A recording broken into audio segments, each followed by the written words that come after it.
মুসলমান ভাইদের প্রতি রইল আমার আসসালামু আলাইকুম, হিন্দু ভাইদের প্রতি আমার নমস্কার এবং অন্যান্য জাতির প্রতি রইল আমার ভালোবাসা শ্রদ্ধা। আজকে দাদা ভাই আপনাদের মাঝে এসেছি একটি হজমির কথা নিয়ে। আজকে এখানে বলবো হজমিটা কি কারণে আসে। আজকে দাদা ভাই এখানে অনেকেই উপস্থিত আছেন যারা জন্মদিন, বিবাহ, মরাদিন, সুন্নতি, খতনা অনুষ্ঠান, বিয়ের অনুষ্ঠান কোনো খাদ্য দাদা ভাই আপনার কাছ থেকে রেহাই পায় না। তলপেট থেকে গলা পর্যন্ত মুড়ি মুরগি খান, তারপর আপনার খাবার শেষ হয় না, খাইতেই থাকেন। খাইতে খাইতে পেটটা বানাই হেলাইছেন সুমুকুস্তিগিরির মতন।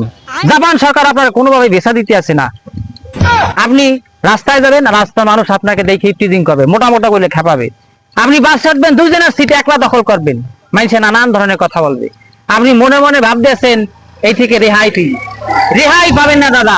একবারে আপনার কলেরা অথবা আমার এই হাজমি, এছাড়া আপনার আর কেউ রেহাই দিতে পারবে না। আমি এই হজমিটা খাওয়ার নিয়মিত আপনাদেরকে বলে দিতে আসি। এইটা রাতে শোয়ার আগে 2টা ট্যাবলেট আপনি পানিতে গুলাইয়া মিশিয়ে খাইয়ে ফেলবেন। দাদা বিশ্বাস করবেন না, আপনার চর্বি কাটতে থাকবে নীরবে নিবৃতে। 1 মাস খান দাদা ভাই, আপনার মায়ও 1 মাস পর আপনার চিনতে পারবেন না। তা বলতে পারেন দাম কত দাদা ভাই? আপনি ফার্মেসিতে বা অন্য জায়গায় কিনতে যাবেন, এই একটা ট্যাবলেটের দাম নেই 150 টাকা। কিন্তু না, আমি কোম্পানির প্রচার স্বার্থে মাত্র 50 টাকা 50 টাকা 50 টাকা। দাদা ভাই আপনি কি নেবেন? হ্যাঁ দেন। আচ্ছা নেন এবং খাইয়ে বলুন। ধন্যবাদ।